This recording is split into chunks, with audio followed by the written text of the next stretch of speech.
both longitudinal or both transverse, having the same amplitude and same time period of frequency or wavelength, traveling with same speed along the same straight line in opposite direction, superimpose a new set of waves are formed. These are called standing or stationary waves. These are called standing or stationary waves. ठीक है, ये मैं समझाता हूँ क्या है। ये definition जो है वो डेफिनेशन तो बेहद आसान है। डेफिनेशन कैसे लोग कठिन हो जाता है।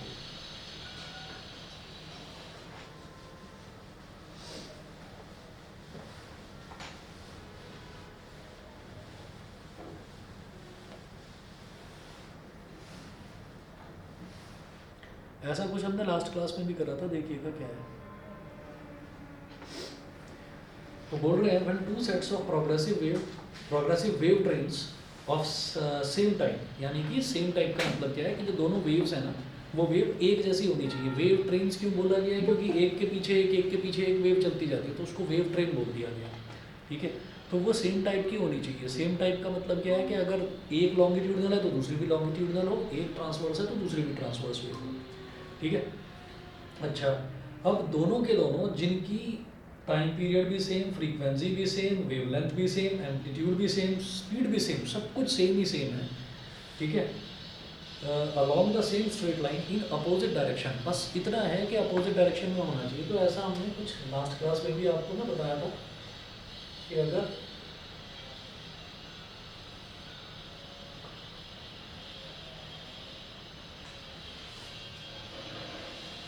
मान लीजिए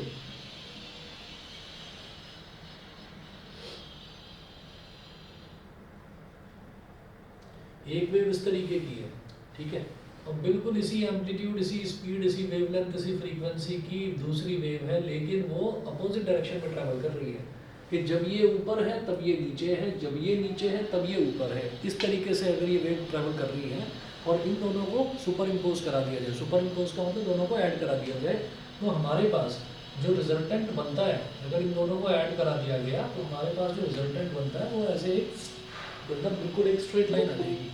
ठीक है, अब वो स्ट्रेट लाइन आने का मतलब क्या हुआ, स्ट्रेट लाइन आने का मतलब ये हुआ कि ये जो वेव मेरी बनी है इसको मैं स्टैंडिंग वेव बोल दूंगा या स्टेशनरी वेव बोल दूंगा। ठीक है, दीज आर कॉल्ड स्टैंडिंग और stationary waves. These waves are formed only in a bounded medium. ये वेव एक बाउंडेड मीडियम में ही होती है। बाउंडेड मीडियम का मतलब ये है कि एक मीडियम है, उस मीडियम के अंदर एक ही जैसे पार्टिकल्स हैं, अलग अलग पार्टिकल्स नहीं है, बाउंडेड है कि कोई दूसरा मीडियम उसके अंदर इंटरफियर नहीं कर रहा है, मिक्सिंग नहीं हो रही है किसी भी तरीके के पार्टिकल्स की। ठीक है, तो अब हमें दो चीज़ें पढ़नी है इसमें, नोड और एंटी नोड। नोड और एंटी नोड पढ़ने के बाद में फिर मेरे को देखना है कि ऑर्गन पाइप में किस तरीके से ये चीज़ काम करती है। ठीक है, ऑर्गन पाइप समझ रहे हैं, जैसे फ्लूट होता है। ठीक है, तो वो उस चीज़ में ना वो मतलब उस पर क्वेश्चन बनता है, तो वो अभी देखेंगे। देखिएगा नोड्स एंड एंटी नोड्स क्या है। हम हैं पेज नंबर 19 पर। तो नोड्स एंड एंटी नोड्स में है, इन stationery waves nodes and antinodes are formed alternately. Nodes are the points which are always in rest having maximum strain. Antinodes are the points where the particles vibrate with maximum amplitude having minimum strain. The distance between two successive nodes or antinodes is lambda by 2. The distance between a node and adjoining antinode is lambda by 4. अब क्या है कि जैसे मान लीजिए ये वाली wave है, हमने कहा कि भाई इसको सुपर इम्पोज करा, तो सुपर इम्पोज कैसे होगी, ऐसे।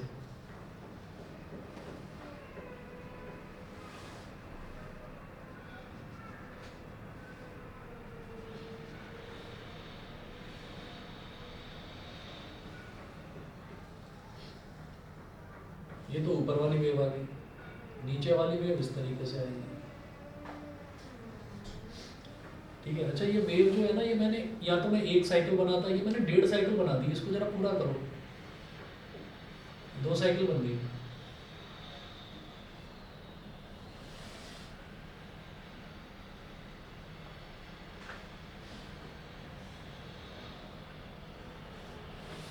ठीक है, तो अब इसमें ये बोल रहे हैं कि जहां पर मैक्सिमम स्ट्रेन होगा जहाँ पर मैक्सिमम स्ट्रेन होगा वो वाली जो जगह है, जो ये बीच वाली जगह है ना, ये जहाँ पर ये वाली नोड का एंड पॉइंट है, इस वाले वेव का जो है इसका एंड पॉइंट है, इसको तो हम नोड बोलेंगे, ठीक है। ये वाले जो पॉइंट्स हैं, ये ये स्टार्टिंग पॉइंट भी, ये सब कहलाएंगे नोड्स, इनको तो नोड्स कहेंगे, ठीक है। और ये जो पॉइंट है ये वाला ए ए ए ए, इनको बोलेंगे एंटी नोड्स, ठीक है। नोड समझ गए ना, जहाँ पर दो वेव्स जो हैं वो ज्वाइन करती हैं, जहाँ पर दो वेव्स जुड़ती हैं उनको हम नोड बोल देंगे। तो अब ये कह रहे हैं anti nodes are the points where the particle vibrate with maximum amplitude having minimum strain. अच्छा, दो नोड के बीच का जो डिस्टेंस है, the distance between two successive nodes और anti nodes is lambda by 2। मुझे मालूम है कि यहाँ से ये वेव स्टार्ट हुई और ऐसे ये कंप्लीट होगी, तो ये जो वेव का पूरे की एक वेव की लेंथ होती है, ये पूरे वेव की लेंथ कितनी होती है, लैम्बडा होती है।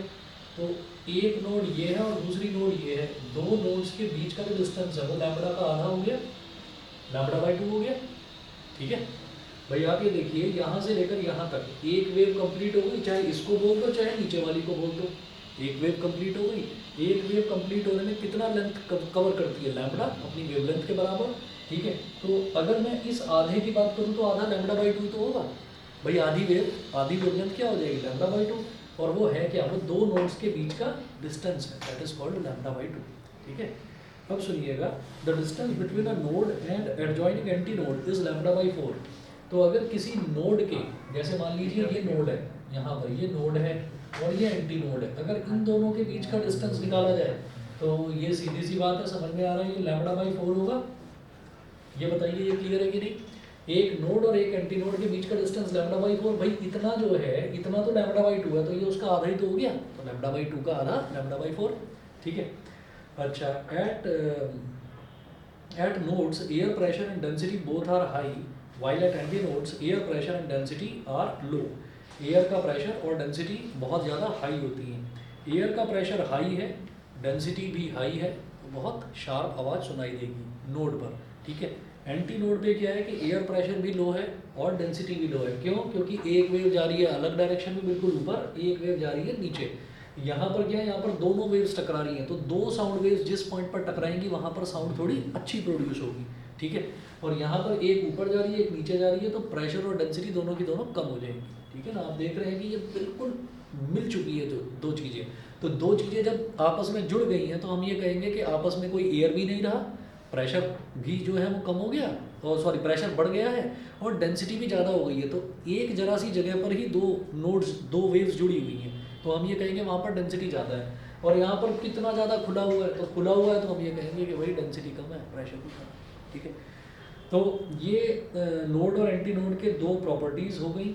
फिर उसके बाद कैरेक्टरिस्टिक्स ऑफ स्टेशनरी वेव्स। भाई कैरेक्टरिस्टिक्स ऑफ स्टेशनरी वेव्स ना, इसमें 7 दे रखी हैं, कोई 4 कर लेना, है ना, कोई 4 कर लेना, 4 से ज़्यादा पूछी नहीं जाती। तो फटाफट से पढ़कर सुनाऊंगा। Stationary waves are produced in the bounded medium and the boundaries of bounded medium may be rigid और फ्री। स्टेशनरी वेव्स जो हैं वो एक बाउंडेड मीडियम में प्रोड्यूस होती हैं, और जो बाउंडेड मीडियम है उसकी जो बाउंड्रीज हैं वो रिजिड भी हो सकती हैं और वो फ्री भी हो सकती हैं, ठीक है।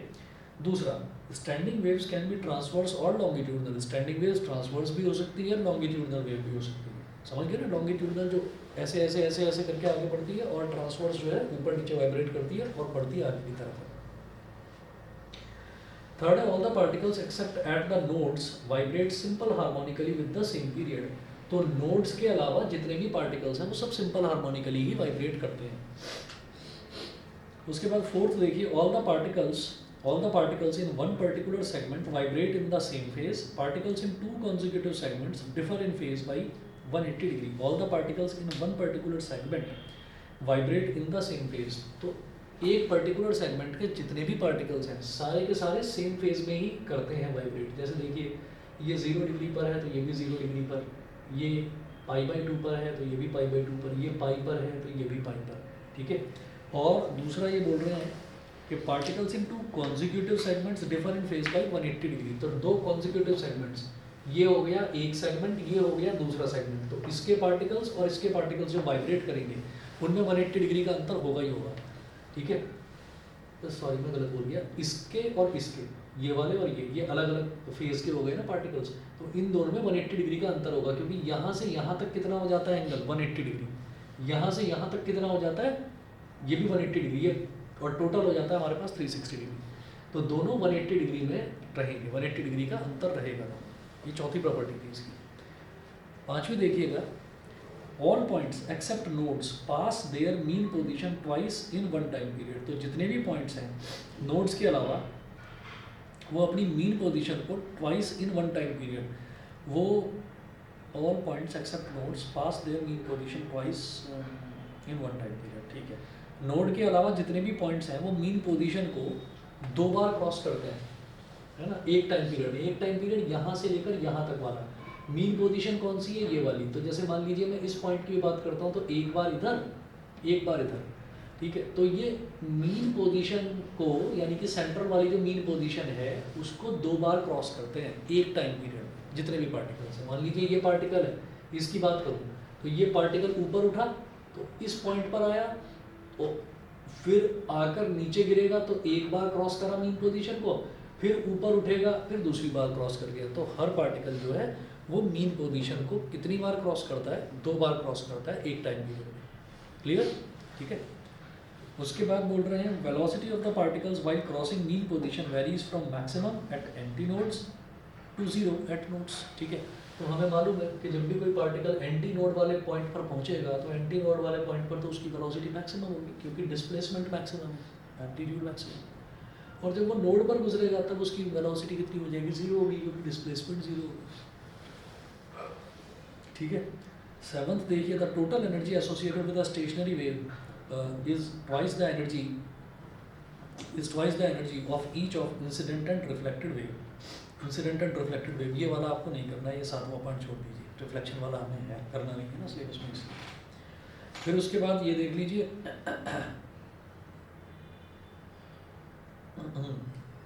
दोनों में डिफरेंस, प्रोग्रेसिव वेव में और स्टेशनरी वेव। ठीक, तो देखिए दीज वेव्स, प्रोग्रेसिव वेव में पहला पॉइंट है these waves transfers energy. Stationary wave में है these waves does not transfers energy. Progressive wave energy transfer करता है और जो स्टेशनरी वेव है वो एनर्जी ट्रांसफर नहीं करता है। अगला पॉइंट प्रोग्रेसिव वेव का, all particles have the same amplitude. जितने भी पार्टिकल्स हैं उनका सबका एम्पलीट्यूड जो है वो सेम होता है। और स्टेशनरी वेव में between a node and an anti node all particles have different amplitudes. तो नोड और एंटी नोड के बीच में जितने भी पार्टिकल्स हैं उनका सबका एम्पलीट्यूड अलग अलग होता है। नोड के और एंटी नोड, जैसे ये नोड है और ये एंटी नोड है, इनके बीच में जितने भी पार्टिकल्स हैं सबका एम्पलीट्यूड 1 2 3 4 5 6 इनफाइनाइट पार्टिकल्स हैं, सबका एम्पलीट्यूड अलग अलग होता है। ठीक है, अच्छा जी। उसके बाद है over one wavelength, progressive wave, over one wavelength span all particles have different phase. तो एक वेवलेंथ की अगर बात करें तो जितने भी पार्टिकल्स हैं सबका फेज अलग अलग होता है प्रोग्रेसिव वेव में। और between a node and an anti node all particles have same phase. तो नोड और एंटी नोड के बीच में सभी पार्टिकल्स का फेज जो है वो सेम होता है।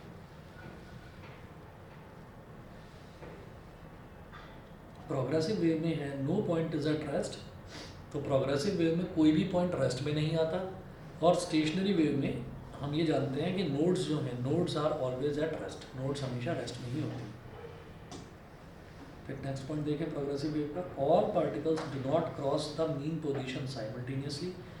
सारे के सारे पार्टिकल्स एक साथ ही मीन पोजीशन को क्रॉस नहीं करते हैं। और स्टेशनरी में है all particles cross the mean position simultaneously. जितने भी पार्टिकल्स हैं सारे के सारे मीन पोजीशन को एक साथ ही कवर कर जाते हैं। ठीक है जी। उसके बाद हम बात करेंगे standing waves on a string. Standing waves on a string, अगर कोई स्ट्रिंग बंधी हुई है सीधे और उसको स्ट्रिंग को बीच में से हम प्लग कर दें तो वो थोड़ा सा ऊपर उठेगी, थोड़ा सा नीचे जाएगी। ठीक है, अच्छा, तो उसमें ना नोड और एंटी नोड कितने बनेंगे ये हमारे हाथ में है। हम उसको फिक्स कितनी कितनी जगह पर करते हैं। जिस जिस जगह पर हम फिक्स कर देंगे उसको वहाँ वहाँ पर तो नोड बन जाएगी। फॉर एग्जाम्पल एक रस्सी है हमारे पास, उसको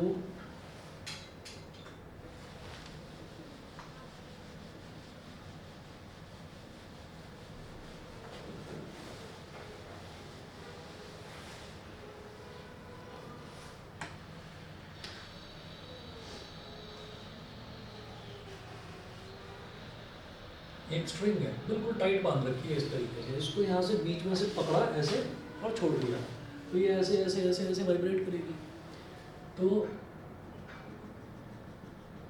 ऐसे और ऐसे वाइब्रेट करेगी, ठीक है। तो हम ये कहेंगे कि जब ये इतना ऊपर जा रही है इतना नीचे जा रही है, तो इसमें एक और दो, दो तो नोड बन गई और एक एंटी नोड बन गई, ठीक है। तो जहाँ पर वेव इस तरीके से फैली हुई होती है, मैक्सिमम फैलाव जहाँ पर होता है उसको हम एंटी नोड बोलेंगे, और जहाँ पर जुड़ी हुई होती है उसको हम नोड बोलेंगे। अब इसी तरीके से हमने क्या करा, हमने इसी स्ट्रिंग को यहाँ से बीच में से पकड़ लिया, ठीक है, बीच में से पकड़ लिया, बीच में किसी भी तरीके की कोई नेल वगैरह लगाकर इसको फिक्स कर दिया, कोई स्क्रू लगाकर टाइट कर दिया इसको, ताकि ये हिले ना यहाँ से। अब हमने क्या करा कि हमने इधर से और इधर से दो जगह से इसको प्लग कर दिया। तो मैं ये कहूँगा कि एक तो इस तरफ वाइब्रेशन होगा और एक इस तरफ वाइब्रेशन होगा, ठीक है। तो इधर वाले को प्लग कर दिया, इधर वाले को प्लग कर दिया, एक तो इस तरफ वाइब्रेशन होगा, एक इस तरफ वाइब्रेशन होगा, तो क्या होगा, एक दो और तीन, तीन तो नोड बन गई, और एंटी नोड एक और दो, दो एंटी नोड बन गई। तो जनरली ये देखा जाता है कि एंटी नोड जो है वो नोड से एक कम बनती है, जितनी भी नोड होगी उससे एक कम बनेगी एंटी नोड, और नोड जो है वो मिनिमम दो जरूर बनेगी, ठीक है। अच्छा जी, तो इस चीज़ को जरा दिमाग में रखते हुए फिर आगे बढ़ते हैं। Standing waves on a string, consider a string of length L stretched under tension T between two fixed points. हमारे पास एक स्ट्रिंग है, इस स्ट्रिंग को दो फिक्स्ड पॉइंट्स, एक फिक्स पॉइंट इधर, एक फिक्स पॉइंट इधर, यहाँ पर फिक्स कर दिया गया और बिल्कुल टाइट कर रखा है। टाइट कर रखा है यानी कि उसमें टेंशन है, T है उसमें स्ट्रिंग में। If the string is plugged and then released, अगर स्ट्रिंग को प्लग कर दिया जाए, मतलब खींच लिया जाए, छोड़ दिया जाए, plugged and then released, a transverse harmonic wave propagates along its length and is reflected at the end, ठीक है। रिफ्लेक्टेड एट द एंड का मतलब ये है कि ऐसे टकराएगी और टकरा कर रिफ्लेक्ट होकर वापस आएगी, ठीक है। तो ये चीज़ इन्होंने बताई है। The incident and the reflective waves will superimpose to produce transverse stationary waves in the string. Nodes an are formed at rigid end, rigid यानी कि फिक्स्ड एंड पर नोड्स बनेंगे, and anti node are formed in between them, बीच में anti nodes बन जाएंगे। तो number of anti nodes is always equal to number of nodes minus one. तो एंटी नोड कितना होगा, नोड के कंपैरिजन में एक कम हमेशा। Velocity of wave incident and reflective wave is given by v is equal to under root T upon M, ठीक है। तो वेलोसिटी जो है, ये हमने देखा था कि जो हमारे पास ट्रांसवर्स वेव होती है उसकी वेलोसिटी इसी तरह से निकालते हैं हम, under root T upon M, ठीक है। कोई डेरिवेशन नहीं है इसका, बस इसको सीधा याद रखना है, v is equal to under root T upon M. m क्या है, मास per unit length of wire, वही जो स्ट्रिंग है उसका मास पर यूनिट लेंथ जो है वो m है। Frequency of vibration small m is equal to frequency of wave. तो जो फ्रीक्वेंसी ऑफ वाइब्रेशन है वही फ्रीक्वेंसी ऑफ वेव के इक्वल है, ठीक। तो अब जरा देखिएगा फ्रीक्वेंसी क्या होती है। जैसे फ्रीक्वेंसी को यहाँ पर नोट्स में n दे रखा है, आप इसको u भी बोल सकते हैं। तो जो फ्रीक्वेंसी है वो होती है वेलोसिटी अपॉन वेवलेंथ, ठीक है। ये याद होगा आपको, फ्रीक्वेंसी को बचपन में छोटी क्लासेस में एफ भी बोलते थे, तो v is equal to F into lambda, ठीक है। 9th में शायद साउंड नहीं था आपके सिलेबस में, v is equal to F into lambda, ही सीधा याद रखिएगा। अच्छा, तो यहाँ पर हम ये कहेंगे कि ये जो 1 अपॉन लैम्बडा है इसको अलग कर दिया और v को अलग कर दिया, ठीक है। ट्रांसवर्स वेव की वेलोसिटी कितनी होती है, under root T upon M. तो इस तरह से 1 upon lambda into under root T upon M, ये फ्रीक्वेंसी हो गई इसकी। अच्छा, फॉर ऑब्टेनिंग p लूप्स यानी कि p segments,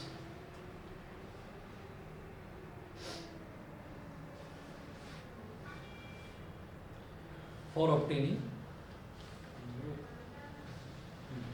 p loops, p segments in string, it has to be plugged at a distance l upon 2p from one fixed end. हमको अगर p loop बनाने, जैसे मान लीजिए ये एक ना लूप बन गया, एक लूप ये बन गया, तो अगर हमें p loops बनाने हैं, p loops मतलब p का मतलब एक लूप हो सकता है, दो लूप हो सकते हैं, तीन हो सकते हैं, चार हो सकते हैं। for obtaining p loops in string, it has to be plugged at a distance of l upon 2p from one fixed end. इसको L upon 2p from one fixed and, वहाँ से इसको प्लग करना पड़ेगा, ठीक है। अब L अपॉन 2p क्या है, L अपॉन 2p ये हो गया। ये जो पूरी स्ट्रिंग है, इस पूरी स्ट्रिंग की लेंथ कितनी है, L, पी का मतलब क्या है, लूप्स कितने बनाने हैं। अगर मैं इसकी बात कर रहा हूँ तो यहाँ पर कितने लूप बन रहे हैं, एक लूप बन रहा है, पूरा एक लूप बन रहा है। इसमें देख रहे हैं तो कितने लूप बन रहे हैं, दो बन रहे हैं। तो उसको प्लग कहाँ से करना है, स्ट्रिंग को प्लग कहाँ से करना है, वो बोला है उन्होंने L/2P, L/2P from one fixed and. तो दो फिक्स्ड एंड्स हैं, एक फिक्स्ड एंड ये है, एक फिक्स्ड एंड ये है, L/2P। अब मैं लूप कितने बनाना चाहता हूँ, एक लूप बनाना चाहता हूँ। For one loop P is equal to 1, एक लूप बनाने के लिए P की वैल्यू कितनी हो गई, 1 हो गई। तो L/2, ये कितना हो गया, 2 × 1 L/2। तो इस एंड से L/2 डिस्टेंस पर प्लग कर दीजिए आप इसको, ठीक है। यहाँ पर पहुंचकर स्ट्रिंग को प्लग कर दीजिए तो वो एक ही लूप बनाएगा।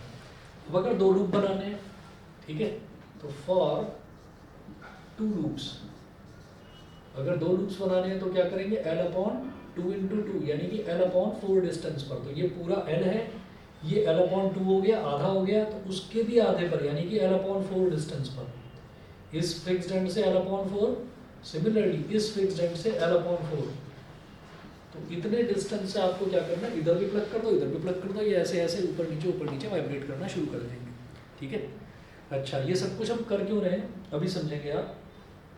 अब सबसे पहले यहाँ पर हमको देखना है fundamental mode of vibration. Fundamental mode of vibration का मतलब यही है कि आपको एक लूप क्रिएट करना है। तो यहाँ पर देखिए फर्स्ट पॉइंट क्या दे रखा है, number of loops P is equal to 1। तो number of loops P is equal to 1 fundamental mode of vibration कहते हैं इसको, ठीक है। तो P इज इक्वल टू 1 हो गया। प्लकिंग एट L/2, तो प्लकिंग का कितने डिस्टेंस पर करेंगे, L/2 पर। प्लकिंग एट L/2, तो L इज इक्वल टू λ1/2। ये समझे कि नहीं, L जो है ये पूरा का पूरा क्या हो जाएगा, λ1/2। λ1/2 कैसे हो गया, ये नहीं समझ में आया मेरे को।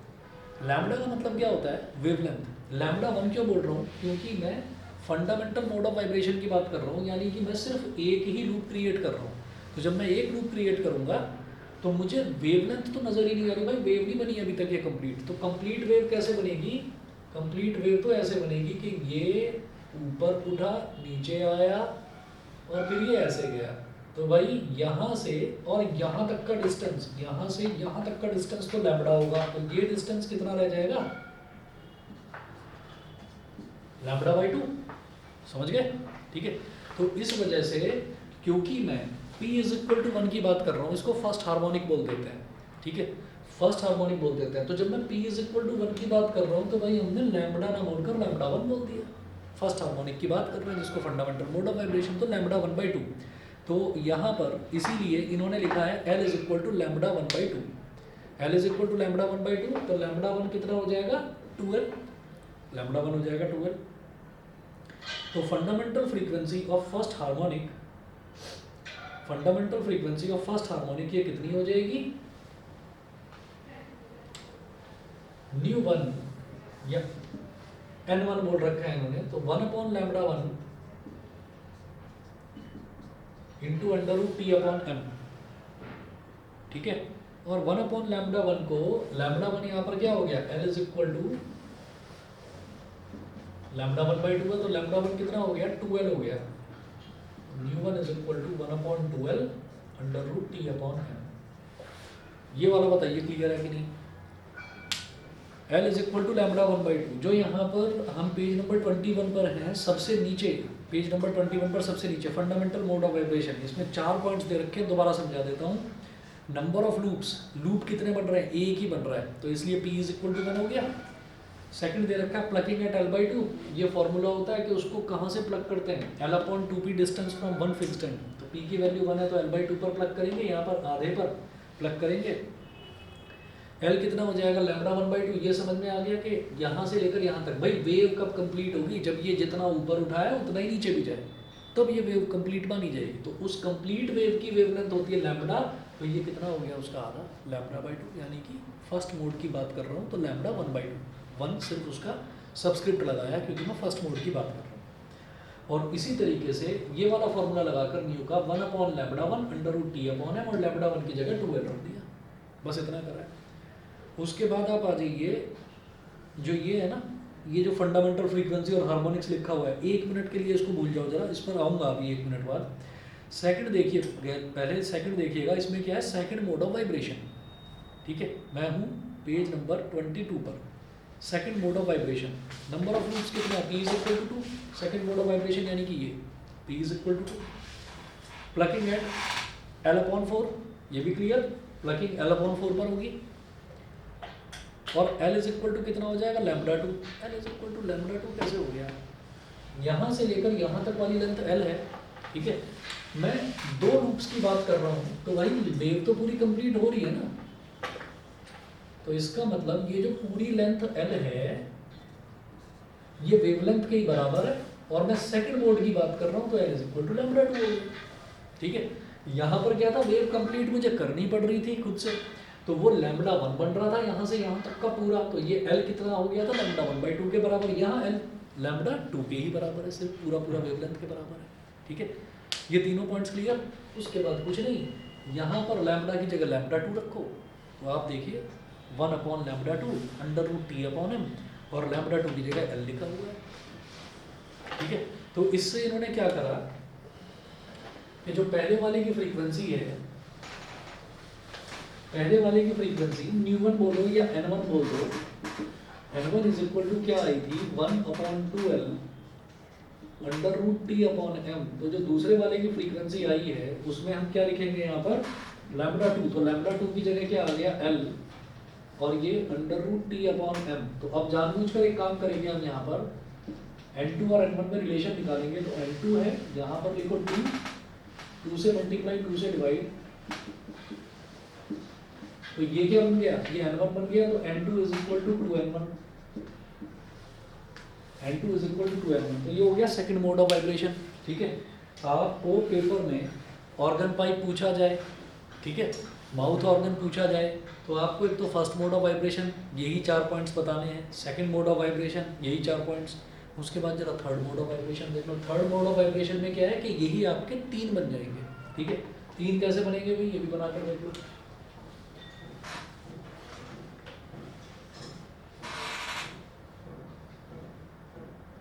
एक, दो,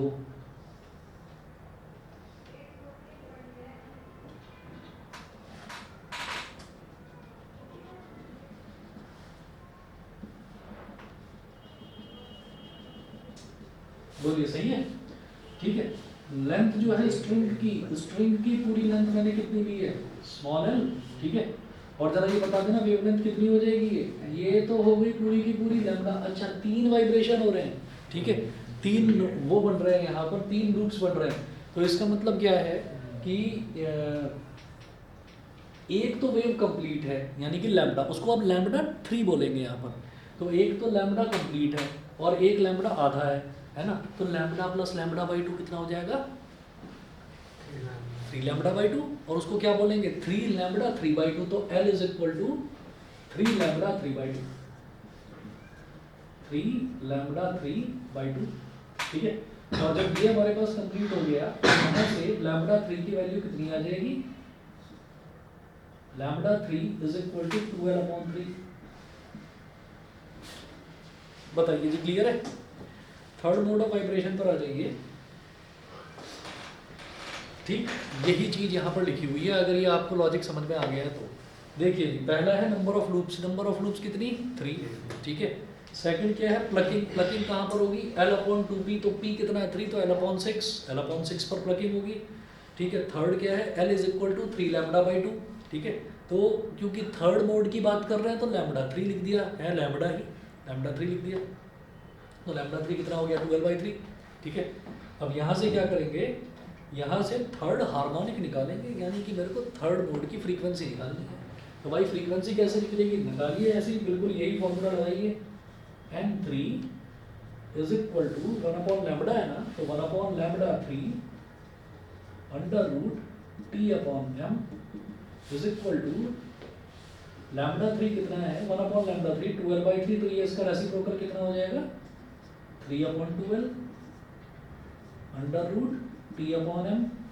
हमारा काम आसान हो गया, 3 अलग कर लो और ऐसे लिखो 1/2l √T/m, 1/2l √T/m ν1 यानी कि n1 के बराबर है, तो n3 is equal to 3n1, ये हो गया, n2 is equal to 2n1, n3 is equal to 3n1, ठीक है, इतना हो गया। तो ये 3 मोड निकालने के बाद में फिर हमसे ये कहा जाता है भाई nth मोड निकालो, nth mode of vibration.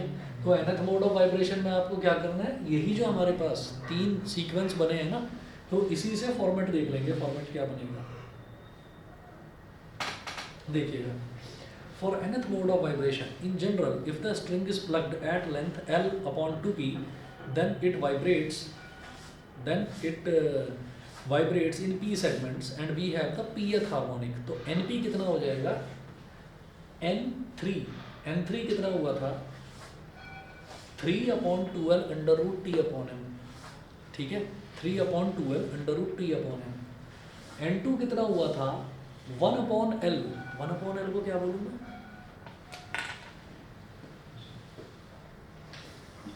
2/12 under root T upon M, ठीक है। तो 2 है तो 2 का क्या मतलब भाई 2 लूप बन रहे थे, 3 है तो 3 का क्या मतलब 3 लूप बन रहे थे, ठीक है। तो अगर हमारे पास p लूप बन रहे हैं तो क्या बोलेंगे p/12 under root T upon M. तो ये जनरल फार्मूला बन गया, ये बनाकर दिखाना होता है for nth mode of vibration के लिए, ठीक है। तो general formula for wavelength, wavelength के लिए जनरल फार्मूला क्या बनेगा, यहाँ वेवलेंथ कितनी निकली 2L/3, ठीक है। तो 3 मोड हैं, 3 लूप्स हैं, तो 2L/3। यहाँ पर वेवलेंथ कितनी निकली थी, λ2 इज इक्वल टू L निकली थी। तो इसको क्या बोलेंगे 2L/2, ठीक है।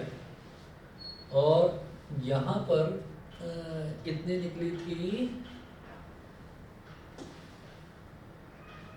λ1 इज इक्वल टू 2L आया था,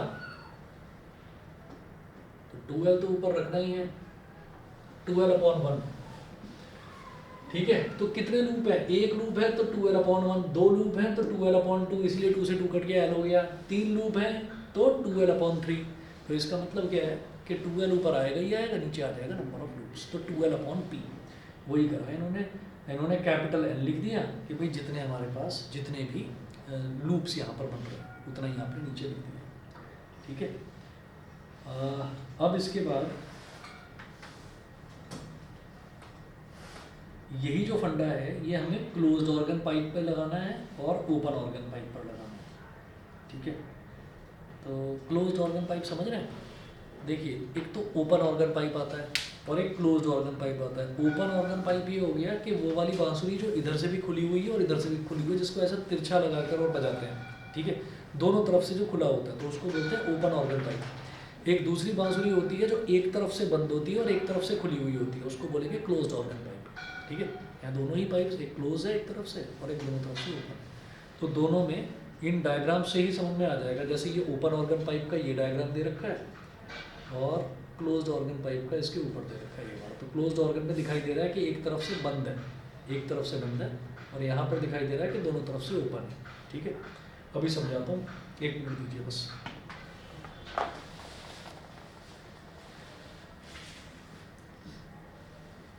ये हार्मोनिक्स वाला करके जाना, ये बहुत पूछा जाता है। और अगर मान लो ओपन ऑर्गन क्लोज्ड ऑर्गन भूल भी जाओ तो ये हार्मोनिक के 3 मोड्स जो है बनाकर ही आ जाना, ये जरूर बनाकर आ जाना, तो टीचर को भी लगेगा कि हम ही करके आए। 1 मिनट में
पेपर दे रहा होगा ना, उसका 81 कर लिया मैं, तो इसके जब तू जब से फाइनल दे रहा होगा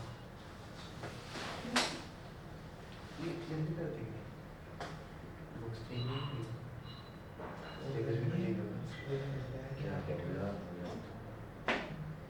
पूछा मैं ऐसे कहता जब भी 11th के फाइनल देगा तब मैं 12th की ड्यूटी करूँगा 4 मार्च से 12 स्टार्ट होगा 20 मार्च से ड्यूटी ऐसे कैसे जो हमारा तो जुलाई से लगेगा और सर 5 पीरियड होने वाले स्कूल में 5 मिनट से बैठ के 1 घंटे 4 मार्च से तो जल्दी हो जाएगा इसको पेपर खत्म 1 तारीख को रिजल्ट आ रहा है शुरू में बोर्ड से बात करना चाहिए बोर्ड से पहले खत्म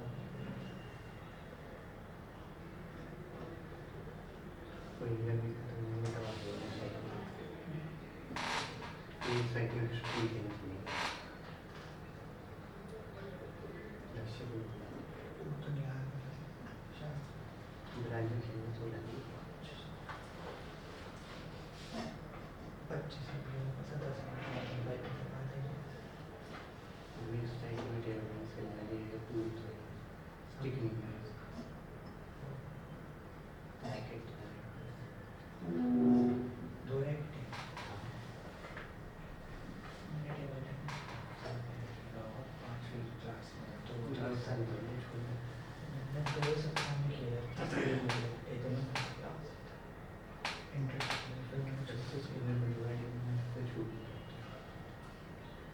मैं सब करता है स्पिन सब मैं सर का चुका तो सर पर आ चुका टेबल से मैंने भी मैं फिर क्लास में सीखा ना फिर क्लास में स्कूल लेवल पे चला गया था फिर मैं कोचिंग लेवल से मैंने किया फिर मैं पर करने चला गया लेकिन तो सर बता कि जी होता ना हाथ रहता है मैंने भी कौन सा बात है कि लैंड पे कितना हाथ है वो कैसे जाना ऐसे तो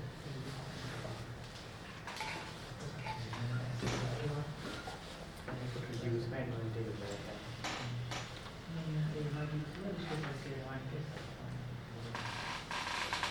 आपके एके चिल्ड्रन अकेडमी साहिबाबाद में भी है ना वो बस 8th क्लास 8th क्लास से आगे के जो बच्चे हैं उनको यहाँ भेज देते होंगे ये तो शुरू से ही है ना फर्स्ट से ही है ये वाला जो तुम्हारे वाला अच्छा नर्सरी से ही है बिल्कुल शुरू से ही है चलिए जी अब जरा देखिएगा अब मैं बात करूँगा standing waves in organ pipe तो यहाँ पर standing waves in organ pipe में एक तो इक्वेशन ऑफ स्टैंडिंग वेव ये सीधा सीधा याद रखना है ये हटाओ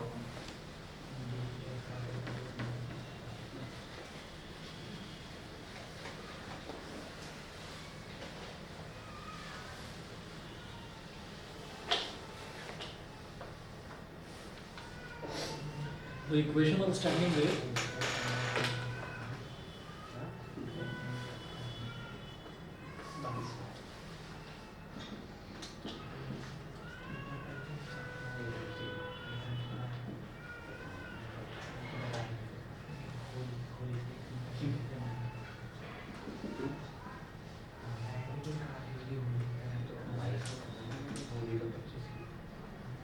cos 2 pi dt upon lambda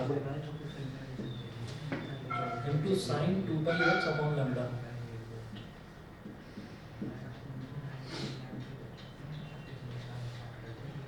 equation of standing wave ठीक है फिर frequency of vibration v upon lambda frequency तो हमको मालूम ही है वो तो v अपॉन लैम्डा होती ही है फ्रीक्वेंसी को n से रिप्रेजेंट कर रहे हैं v अपॉन लैम्डा ये हो गया अब भाई क्लोज्ड ऑर्गन पाइप की बात करेंगे in closed organ pipe only odd harmonics are present n1 is to n3 is to n5 is equal to 1 is to 3 is to 5 n1 n3 n5 क्या है पहले हार्मोनिक की फ्रीक्वेंसी तीसरे harmonic की frequency और पांचवें हार्मोनिक की frequency the maximum possible wavelength is 4l general formula for wavelength is 4l upon n-1 2n-1 ठीक है। अब जरा देखिएगा कि ये बना किस तरीके से है।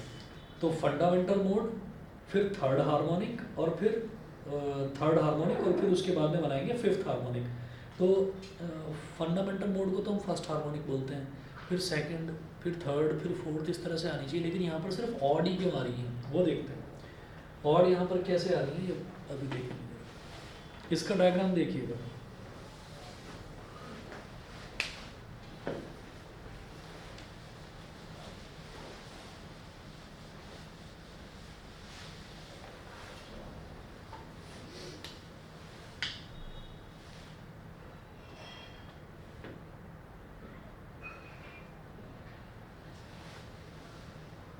ये ऐसे बनाया हमने।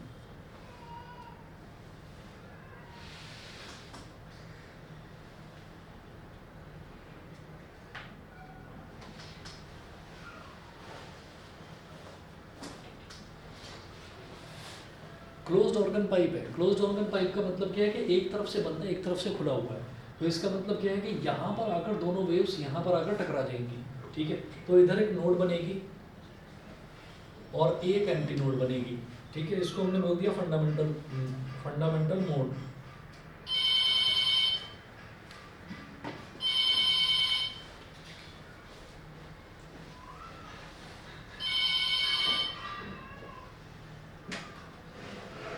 हेलो, ठीक।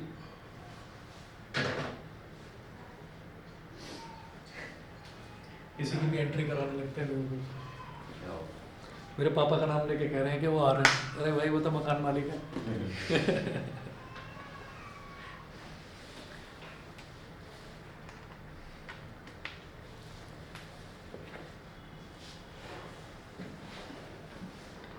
खैर चलो इनको क्या करें।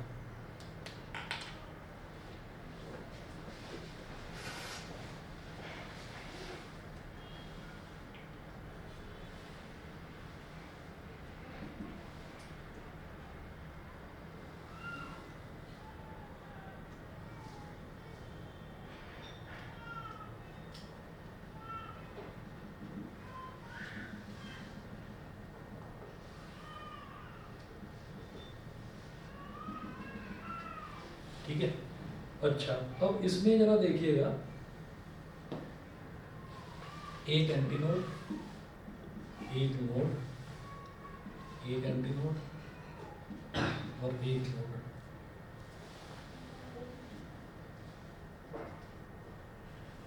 यहाँ पर L किसके बराबर हो जाएगा? लैम्बडा 1/2 के। ये समझ गए? L लैम्बडा 1/2 के बराबर कैसे हो गया?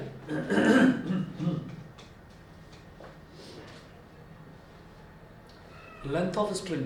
तो लेंथ ऑफ स्ट्रिंग कैसे बनेगी भाई? इतना वाला जो है, इसमें अगर मैं लेंथ ऑफ स्ट्रिंग की बात करूं तो आप याद रखिए कि इस वाले में हमारे पास लेंथ ऑफ स्ट्रिंग कितनी होती थी? यहाँ पर एक ही तो एंटी नोड बन रही है, तो जिसमें एक एंटी नोड बनती थी वहाँ L is equal to lambda 1/2।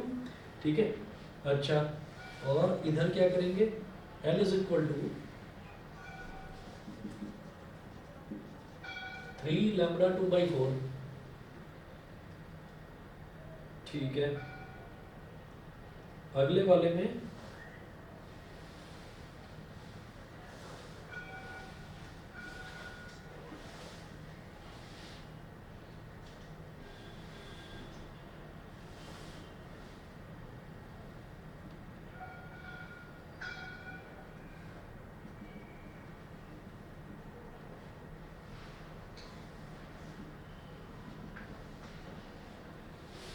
इस तरीके से बनेगा। तो यहाँ पर दो एंटी नोड, एक, दो। अच्छा ये वाला करवाया ऑर्गन पाइप? तो करवाया होगा।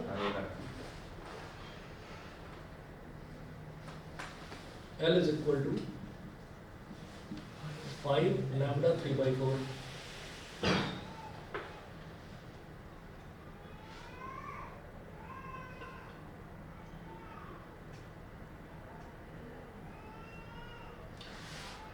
ठीक है, तो 1 3 5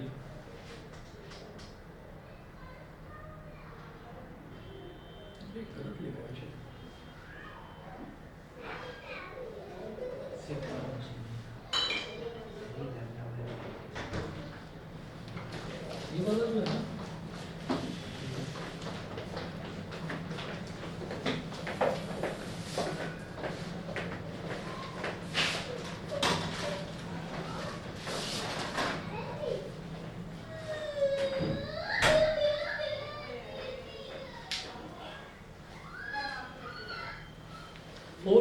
इसको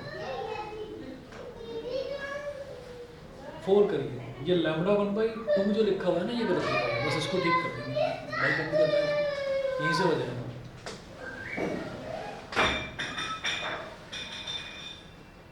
ये चलता है। तो इसमें जो है आपको एक तो ये जनरल फार्मूला फ्रीक्वेंसी का, ये 2n-1 upon 4l into V for position of nodes, तो ये 0 λ/2 lambda 3 λ/2 position of anti nodes. यही 3 डायग्राम बनाकर दिखाने होंगे और इनकी ये पोजीशंस बतानी होंगी। पोजीशंस कहो तो एक्सप्लेन करो, है ना, ज़रूरत नहीं है सीधे सीधे इसको लर्न करो। पोजीशन ऑफ एंटी नोड्स अगर आपको बतानी है तो एंटी नोड्स की पोजीशन λ/4, तो यानी कि 1 λ/4, 3 λ/4 और फिर 5 λ/4। ये देखो ऊपर ही लिखा हुआ है ना, तो इसका मतलब ये λ1/2 गलत लिखा था यहाँ, ठीक है। तो 1 λ1/4, 3 λ2/4, 5 यानी कि 1 3 5, तो ऑल्टरनेट चलता है, ठीक। अच्छा, और उसके बाद जो है position of nodes from closed end से कितना हो जाएगा इसका जो पोजीशन है वो 0 λ/2, फिर लैम्बडा, फिर 3 λ/2। इसको इस तरीके से याद करा जा सकता है, क्लोज्ड एंड से इसकी पोजीशन क्या होगी 0 1 λ/2, फिर 2 λ/2, फिर 3 λ/2, इस तरीके से, ठीक है। इतना कर लीजिए, फिर ओपन वाला करवा दूंगा और अगली क्लास में बता दूंगा। बस यही 2 चीज़ें करनी है हमको, ठीक है। सी वर्मा मेरे पास, मैंने बताया था ना वॉल्यूम 2 होगी शायद, वॉल्यूम 2 उसमें 1 नहीं है, 1 में है 11th वाला सारा, और 1 कोई ले गया था उसने लौटाई नहीं।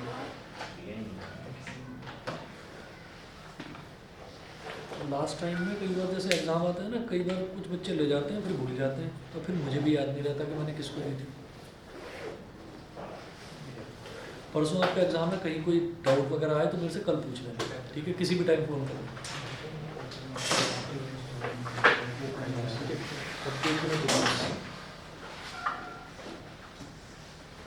नमस्ते। Best of